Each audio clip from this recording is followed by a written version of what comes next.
The following half-hour show is a paid political program and is not endorsed by this station, management, or staff. The following program is sponsored by Excalibur Insurance Management Services. Welcome to today's show, in what is part one of a two-part show that will air the next two Sundays. It is a pleasure to bring to today's show two of the top journalists in Pennsylvania. One of the top reporters for the Associated Press, Marc Levy, and the second is Jonathan Salant, a managing editor with the Pittsburgh Post-Gazette. We will begin with the award-winning Washington journalist, Jonathan Salant. He has been based in Washington, D.C. for 36 years and has been covering Washington politics back to the end of the Reagan presidency in the 1980s. It is probably a disservice to simply say he covered politics, when the more appropriate description is that he is at the center of action. He is currently the assistant managing editor for politics for the Pittsburgh Post-Gazette, which would normally be impressive unless you consider everything else he has done. He is the former president of the esteemed and venerable National Press Club, an organization most famous for hosting the President of the United States at its annual dinner in Washington. All the presidents, all the way back to President-elect Franklin D. Roosevelt in 1932. He is also a member of the Society of Professional Journalists and is a member of the Washington, D.C. Journalism Hall of Fame. Among his many awards, he is the winner of the Dirksen Award for Distinguished Reporting of Congress, the Walzak Award for Political Analysts, and 2 New York Press Club Awards. He was also a finalist for the Raymond Clapper Award for Washington Reporting and the Robin Toner Prize for Excellence in Political Reporting. His reporting has been featured on ABC National News, The Washington Post, Bloomberg News, and the Associated Press. His education includes a Bachelor of Science degree from the State University of New York at Stony Brook, as well as a Master of Arts degree from the distinguished Ivy League Columbia University School of Journalism. We now turn our attention to Marc Levy, a native of Colorado, graduated from Boston University with a journalism degree, and then went to work for the Associated Press. At the Associated Press, he would go on to become an editor and publisher, assigned to cover Pennsylvania. In 2008, the Politicker PA named him one of the most powerful political reporters in Pennsylvania. His work has been featured in the Washington Post, the LA Times, the Houston Chronicle, Yahoo Entertainment, and Bloomberg Businessweek. In his time at Associated Press, he covered the administrations of 3 governors, as well as 5 campaigns for the United States Senate. Marc also served as an international reporter for the Associated Press, covering the civil war in Cambodia, where the Communist Party of Kampuchea, KPK, which was the regime that ruled Cambodia, was in charge at the time. We will be discussing with our 2 prominent journalists national affairs, including the upcoming presidential election, in part 1. This is the Volpe Report, a weekly news and political interview show examining the latest local, state, and national issues with Chuck Volpe. Insightful, informative, controversial, the area's premier political talk show, the Volpe Report. Well, Jonathan and Marc, thank you for coming and welcome to the Volpe Report. Glad to be here. I want to start, there's so much to talk about daily right now going on in the country. I guess the thing that most intrigued me in the last week has been when I read about a week or so ago the special counsel's report, the special investigator on President Joe Biden, on the classified document case. Going into the result, I was very much kind of in tune to it, paying attention, because as we're well aware, former President Donald Trump was indicted based on, well, among other things. He has other indictments, but he was indicted specifically in this conversation for his handling of classified documents. Biden apparently had them all the way back to when he was a senator, of course, vice president. So a Republican narrative has been going on relative to former President Trump that there's been a double standard, that we're a third world country in the sense that we're trying to imprison our former elected leaders like president. that narrative to me gained some steam when the special investigator announced that he was not going to indict or recommend indictment of President Joe Biden on effectively the same issue. Now, you and I know there's some fine points like obstruction that was unique to the Trump case and not the Biden case. But to me, I'll just say flat out, that's all spin stuff. You don't get down, unless you're in an intellectual political science classroom, into those issues for the general public that vote and will elect the next president. They see it as pretty much the same issue, which fed into the narrative. So that's the first part of the question. I'll take you guys in turn. But then the follow-up is going to be, it's somewhat of a Pyrrhic victory for Biden, because the reason he's not getting charged is the special prosecutor fell back on, well, he's old, he couldn't remember. He clearly raised cognitive issues, memory issues. If Biden was 59 and otherwise sharp, that might be, well, okay, he just has a foggy memory. But leading into this general election, no president has been under more scrutiny for his age, including Ronald Reagan, who was 10 years younger, by the way. So take those two parts, and I'll start with you, Mark. Has the special prosecutor not charging Biden, as the second part, actually hurt the Democratic Party in his reelection campaign? Mark, you start. So just so you know, I have not covered any of these issues, but, look, I'm already looking at polling in Pennsylvania, which is of the utmost importance to Joe Biden in the 2024 election.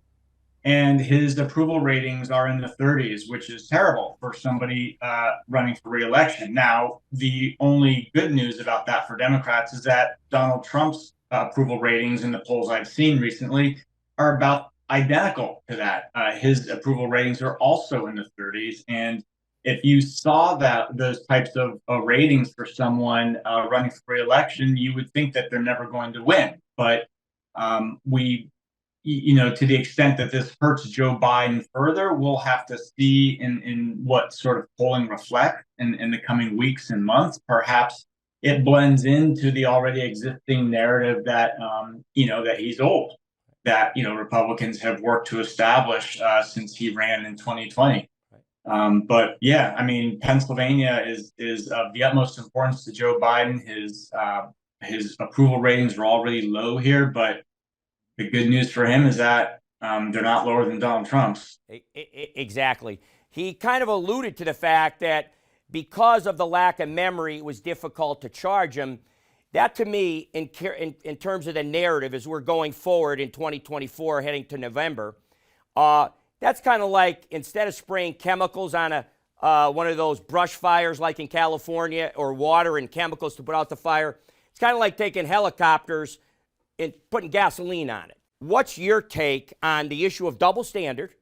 And like, if you're a Republican, you almost loved how this worked, because by not charging Biden, you have the double standard issue, which has been going on for some time. And now you have the other issue they're hammering. You kind of got the cognitive ability to trust him, like with his finger on the nuclear switch, so to speak, in a deal with all of our country's issues, including national security threats. Take it yourself, Jonathan. Well, a couple of things. First, remember who was the special prosecutor? He was a Trump-appointed U.S. attorney. Yes. It's not the Biden Justice Department, a political appointee. It was a Republican appointee who was trusted with it. And second, Mike Pence. He found that Biden was guilty of the same thing Mike Pence did, mishandling documents. But when they came after him, and it's what the prosecutor said, he came after him, they gave it up. And they said, yes, we were wrong. Here they are with President Trump. They said he hit him. He tried to destroy evidence. He was not forthcoming. That was the big thing. They were not forthcoming. The thing with the age is the prosecutor said, even if we were to indict him, not we would have indicted him otherwise, even if we were to indict him, he would come across as a very forgetful person, and no jury would say, oh, he willfully, that's the key word, willfully withheld all these documents and tried to hide them from us because he was old. But I still remember Ronald Reagan, great line during the second debate, I will not make an issue out of my opponent's inexperience and youth. And So you could address that. Yeah. You know, I would argue the one thing that it does force, it probably forces Biden to address that.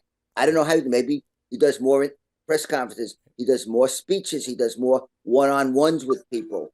You can't wish it away. Right. But the other thing to remember, though, we're still many months before the election.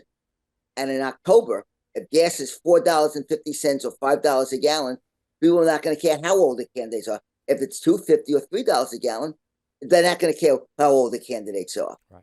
And the last thing, to Mark's point, it's Chris Christie's line, one of the few lines that I always quote. It's not the candidate you want, it's the candidate you have. Are we going to vote for President Biden or President Trump? Well, what's the alternative? It's the other guy is the alternative. So it's not, is Joe Biden too old? It's not, is Donald Trump, whatever. It's, do I want Biden or Trump? That's the issue. Right. And then no one wants that choice, by the way. 70+% of polling I've seen don't want this rematch. But except that nobody came forward to challenge Biden in the primary of any note.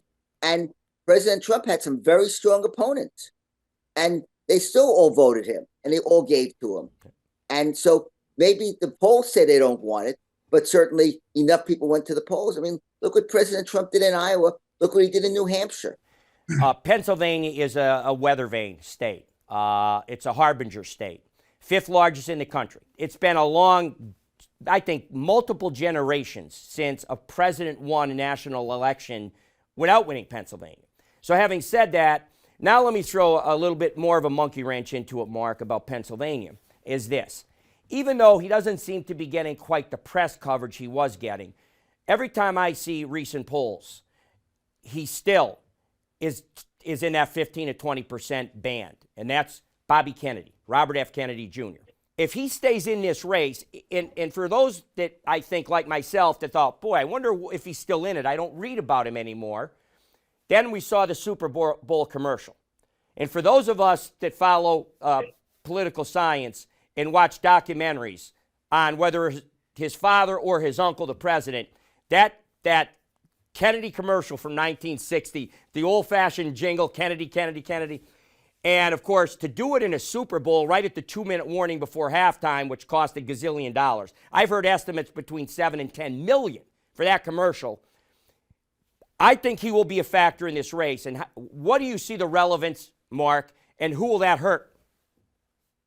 Right. So let me just say two things. One is that to go back to your earlier point, no Democrat has won the White House without Pennsylvania since Harry Truman in 1948. Wow. For Republicans, we saw George W. Bush win the White House twice without Pennsylvania in 2000, 2004. Okay, right. So look, I've spoken with Republicans who believe that Trump will win if Robert F. Kennedy Jr. is on the ballot as an independent, siphon votes away from Joe Biden. What Robert F. Kennedy needs to do is he needs to gather 5,000 signatures of registered voters and submit that paperwork by August 1st. That is the deadline for minor party candidates and independent candidates to get on the general election ballot. So we have a few months to go. The signature gathering period just began on Wednesday for this. And I haven't seen whether RFK has some sort of signature gathering operation, whether he's recruiting people to help. I don't know what the outcome of that will be, but those are the stakes right there. And let's assume for a second he gets the signatures. Would that be a harbinger of bad times for the Democrats to win Pennsylvania?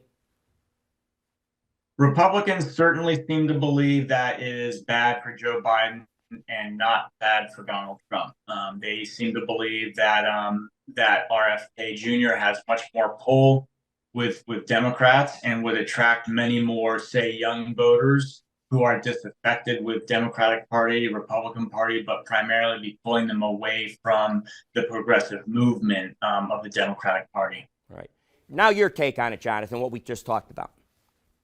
Well, third-party candidates always do well early. And when, again, comes down to October, the choices are the two candidates you have, Biden and Trump. And the entire Kennedy family is against their brother or their nephew or their cousin mean, that award, that remember that the ad was funded with $15 million from one of President Trump's total biggest supporters. Okay. And they also get the super PAC that they are going to, that I don't know how many people, and I'm of the Kennedy generation, are going to say we're going to vote for Bobby Kennedy Jr. The vaccine stuff. Right. I mean, remember, President Trump's people have attacked Kennedy as a liberal Democrat because they believe he's going to pull votes from Trump.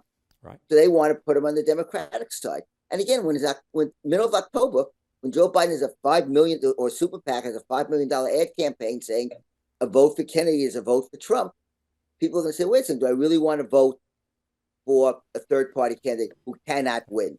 And that'll be the issue. And yeah, his name is magical. But remember, Joe Kennedy, just a couple of years ago, ran for senator in Massachusetts. The Kennedy name against Markey, about Markey's too old for the job. We need somebody young. He got destroyed. Right. So maybe other than us, you and me, Mark looks a lot younger. Maybe the Kennedy isn't that magical anymore. Well, let me just put a postscript before we take a break, and that's this. And this is without scientific data. I have no polling to suggest this. Call it just instinct. I have found, and it's not limited to Republicans, an anger out there that's palpable. Whether the border, the spike in crime, inflation has people crippled, and it's almost like there's no way to vet this anger because a lot of good people, Republicans and moderate Democrats that are not for Joe Biden,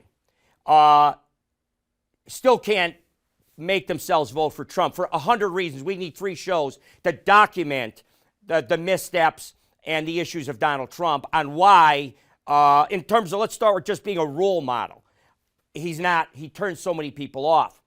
And might just be angry enough, that's my opinion, only my opinion, is say, why not Bobby Kennedy, whether he can win or he's not? I'm going to vote in protest because I'm disgusted with this choice. Just your thought on if you think that's something, if I'm just crazy or that's possible. Well, look, I think Perot is a good example, but people don't vote no. They don't go to the polls to vote. You got to give them a reason to vote for you. And not liking the other candidate isn't. Hillary Clinton ran into that problem in 2016. First of all, when she picked Tim Kaine as her running mate, nice guy. Okay, he represents the district south of where I live. Nothing wrong with him, but he wasn't one to inspire you to go vote for him. He wasn't a candidate who people say, "Oh yeah, I got to vote for." I love Tim Kaine if I'm going to vote for Hillary Clinton. They didn't give him a reason to vote for her. Meanwhile, and the other thing to remember though is the polls in October 2016 showed Donald Trump not doing so well, and they said, "Wait till the Republicans come home," and they did come home. And they voted for, at the bottom line, again, your choice of candidate. It's Trump. That's why it's Trump or Clinton. You may not like Donald Trump, but he was your party. He was your candidate. He was your party's nominee, and you voted for him. Actually, they didn't like Hillary Clinton, especially that. They voted for their nominee in October of 2024. If I'm a Democrat and I like the Democratic policy, and you look at what President Biden had done, you might say, yeah, I'm mad at Biden, but here's my choice. Right.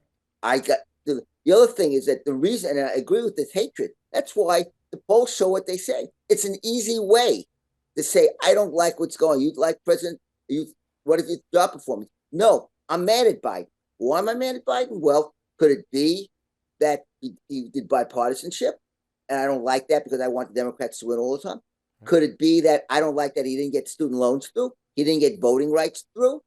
Or did I not like him because he got too much through and inflation's terrible? We don't know why they didn't vote for him. Let's see what happens in October, right? When maybe he'll do better in the polls. Again, maybe it's compared to the alternative, right? Biden says, don't compare me to the almighty, compare me to the alternative. If that's your 2 choices, and those really are your only 2 choices in the society, then you might decide, even though I'm going to say I'm dissatisfied with Biden now, in October, well, he's better than the alternative. I'm going to vote for him. Right. Well, And I'll I make just one wanna final. Mark, go ahead. Yeah, I just want to follow up on what John is saying is that, in 2016, Jill Stein was on the ballot for the Green Party, and when Hillary was the Democrat on the presidential ballot and Donald Trump was the Republican in Pennsylvania, and Donald Trump beat Hillary Clinton by 44,000 votes, which was less than 1 percentage point. Jill Stein got more votes than that, and you've heard people say, well, if Jill Stein hadn't been on the ballot, all those people would have voted for Hillary, and Hillary would have beaten Donald Trump. And I just don't think there's any way of knowing whether those people who voted for Jill Stein would have really voted for Hillary, or would they have voted at all, or would they have found another third-party candidate or some other alternative, or maybe Donald Trump. I mean, who knows?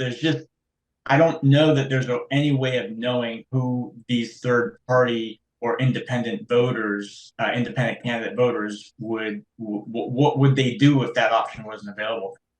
But again, the point I was making is Joe Son got a few votes. Ralph Nader in 2000, and they blamed Florida on his loss. Right. And the presidency on his loss. Right. But again, you raised a good point. But Jones got a small number of votes in a tight race to make a difference. But she didn't get 14% like Bobby Kennedy's polling now in the Quinnipiac poll. Right. And that's the thing. Right. Guys, we're going to take a quick break. We'll be right back. Thank you. Now there's more places you can see the Volpe Report. Watch every Sunday morning at 10:30 a.m. on Fox 56. Or watch on YouTube at the Volpe Report. More ways to watch. Still the same premier public affairs show dedicated to the topics that matter most to Pennsylvanians. Welcome back, guys. Let me, as we close down with what's going to be part one, we have enough time to cover one last subject. And I will start with you, Jonathan, on this. And we're still kind of on national presidential issues. In November of 2020, I got a call from my Pittsburgh branch manager and said, Chuck, you're not going to believe this. I said, go ahead. It's a boring day. Make my day. And what he told me is he said, I'm going to send it up. I'll email it to you so you could read it. The Pittsburgh Post-Gazette just endorsed Donald Trump. And I said, that can't be. I mean, they're like a lot of media. They tend to be left and liberal. I couldn't remember in my lifetime, my memory could be faulty, that they had not endorsed a Republican candidate, let alone Donald Trump. And in fact, they sent me the article and I read it. In fact, they did spend the first paragraph or two, Jonathan, I know you know this because you were there, apologizing pretty much for endorsing Donald Trump. But then they went on to endorse him. And they pointed out that they had not endorsed a Republican since 1972 and Richard Nixon. That was their last Republican endorsement against McGovern. But the substance of that endorsement was that the Biden presidency could be a catastrophe, not just for Pennsylvania, but more specifically in our market, in southwestern Pennsylvania. We are so heavily dependent on energy. Just built that cracker plant in Beaver County, many other projects. It's one of the prime area for Marcellus Shale drilling. And the editors pointed out the economic devastation that would wreak on our economy is unsustainable, effectively. And that's why they justified endorsing Trump. And then as we look forward, within 24 hours of Joe Biden's first day, he lived up to all of the Post-Gazette's worst predictions by shutting down the Keystone XL pipeline. And we can agree he's been an anathema for the energy community, disincentivizing even banks from investigating in fossil fuel or oil drilling projects. So now, Jonathan, let's start. We've all agreed, I think, that Pennsylvania is a watershed state for this election and what's at stake in it.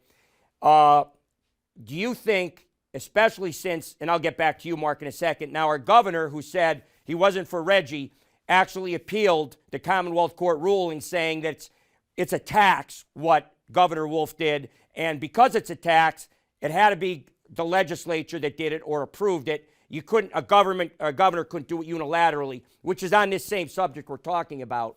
So the Democrats have a pretty uphill climb, and Biden does, relative to what he's done for energy, especially in light of how important Southwestern Democratic votes will be to him. Take it from there, Jonathan. Not an easy question. Well, first, actually, it is a really easy question. Two points. One, there's more oil being produced under Biden than any other president in history, including President Trump. That's according to the Energy Information Administration. Well, that's news to me, but go ahead. I trust you. Second, you all remember the Berlin Wall? Of course. Separating East and West. Of course. Well, there's a Berlin Wall separating the newsroom from the editorial department. Right. And so I have no idea what goes on on the other side of the wall. Right. And they don't talk to me. Right. So so I have no clue. Okay. Every newspaper I've worked for, and the classic example is the Wall Street Journal, which has a very conservative editorial page, and their news coverage is Pulitzer Prize worthy. Right. I'd like to think we're the same way. Right. Our news coverage is Pulitzer Prize worthy too. But the point being is that we don't know what they do. They don't talk to us. We don't talk to them. There's this huge wall because that's the integrity of journalism. Right. That's why we don't march. We don't give money. We don't march for cases. We don't get involved. In fact, Ben Bradley, the legendary Washington Post editor, wouldn't even vote. So there's be no question that we're reporting the fact fairly and without bias. Right. Well, let me say that I'm not surprised that a former president of the National Press Club would hit that curveball out of the park. Touche. But Mark, same kind of concept. You cover Pennsylvania politics with the Associated Press, and you have the ability to have some third-party distance. You were in no way connected to the editorial of the Pittsburgh Post-Gazette, so you're the Associated Press. But the thought and the substance of what I said, they thought enough of that issue for Pennsylvania. And with all the other issues going on out there, and back to Jonathan's point earlier, and it's a wonderful point, everything we say has to be framed in the context of what James Carville said 30-some years ago. It's the economy, stupid. And I think, Jonathan, you made the point, and Mark as well, that we're talking about issues, and some of it we can't really speculate on because it's going to depend what inflation does. I just heard it tick back up. Gas prices and people I talk to still have trouble feeding their families going to the grocery store. And now we have that potential energy issue.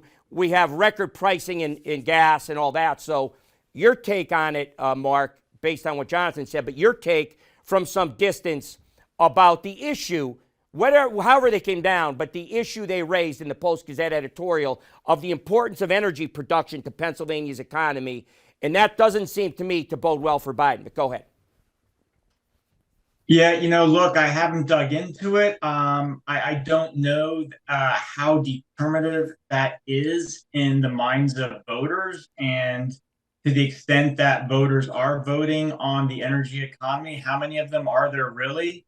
So, the one issue I've been following is Joe Biden putting a pause on new permits for new LNG plants, right? Liquefied natural gas. Right. That export this product that is a derivative of natural gas. There's no LNG infrastructure in Pennsylvania. Now, LNG is an important customer of natural gas, and presumably there is natural gas in Pennsylvania that ends up getting piped to LNG export terminals. But right now, it's hard to see what sort of effect that will have on the ground on the minds of voters. Will it change minds? Will it further harden people who are already going to vote for Trump because they believe that he is the better president for fossil fuels? Hard to know. But it is something I'm watching for, without a doubt. Right. Well, thank you, guys. This actually brings to conclusion part one. And we're going to get into some issues now, specifically in Pennsylvania for part two. So just stay with us. We'll be back.